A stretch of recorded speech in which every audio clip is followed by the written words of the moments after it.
కొత్తగా శాసనసభ్యులు ఎన్నికయ్యారు, పార్లమెంట్ సభ్యులు ఎన్నికయ్యారు. ఎందుకంటే మన గుంటూరు నుంచి ఎన్నికైనటువంటి మరి పార్లమెంట్ సభ్యులు చంద్రశేఖర్ గారు మరి నాకు తెలిసి కేంద్ర మంత్రిగా గుంటూరులో ఇంతవరకు ఎవరైనటువంటి పరిస్థితి లేదు.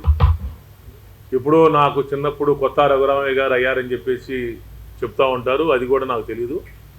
కానీ గుంటూరులో పార్లమెంట్ అభ్యర్థిగా గెలిచినటువంటి చంద్రశేఖర్ గారు ఈరోజు ఢిల్లీలో కేంద్ర ప్రభుత్వంలో భాగస్వామి అవటం, ఆయన కేంద్ర మంత్రిగా ఉండటం కూడా మేము చాలా అదృష్టంగా భావిస్తూ ఉన్నాం.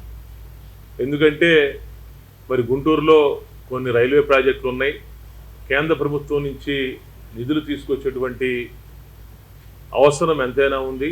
పార్లమెంటు అభ్యర్థిగా ఎన్నికైనటువంటి వారు కేంద్ర మంత్రిగా ఉండటంతో మంచిది కాబట్టి మరి వారు యొక్క నిధులు తీసుకురావాలని చెప్పేసి కూడా వారిని మనస్ఫూర్తిగా కూడా మేము కోరుతా ఉన్నాం.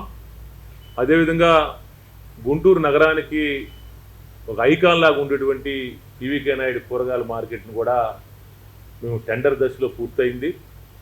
అదేవిధంగా ఆ మార్కెట్ నమ్ముకున్నటువంటి 354 మంది ఏదైతే ఈ యొక్క వ్యాపారం చేసుకున్నటువంటి కూరగాయల వ్యాపారం చేసినటువంటి వాళ్ళకి ఏదైతే మేము షాపులు నిర్మాణం చేసి ఇస్తా ఉన్నామో వాటిని ఆ యొక్క పూర్తిగా ఆ యొక్క షాపింగ్ కాంప్లెక్స్ కట్టి వాళ్ళకి ఇవ్వాలని చెప్పేసి కూడా మేము చెప్తా ఉన్నాం, కోరుతా ఉన్నాం. అంటే కొంతమంది కార్పొరేటర్లు ఉన్నారనేటువంటి మాట విజువల్స్తో చూస్తే తెలుస్తూ ఉంది. తెలుగుదేశం పార్టీ మీద కార్యాలయం మీద వెళ్తాం అయితే మాత్రం 100% అది తప్పు, దాంట్లో ఎటువంటి సందేహం లేదు. కానీ ఒకటైతే చెబుతా ఉన్నాను, వివిధ పత్రికల్లో వచ్చినటువంటి మాట వాస్తవం అండి, నేను కూడా చూశాను. వచ్చినటువంటి మాట వాస్తవం. కొన్ని చోట్ల అనాథరైజ్డ్ కన్స్ట్రక్షన్స్ అయితే జరిగినటువంటి మాట నేను కూడా వినడం కూడా జరిగింది. దానికి సంబంధించి రేపు 20వ తారీఖు కౌన్సిల్ మీటింగ్ పెడుతున్నాం కాబట్టి తప్పకుండా దాని గురించి చర్చ జరిగేటువంటి అవకాశం ఉంటుంది. తప్పకుండా ఏదైనా తప్పు అయితే మాత్రం ప్రభుత్వానికి లేఖ రాస్తాం, వాళ్ళ మీద చర్యలు తీసుకోమని చెప్పేసి.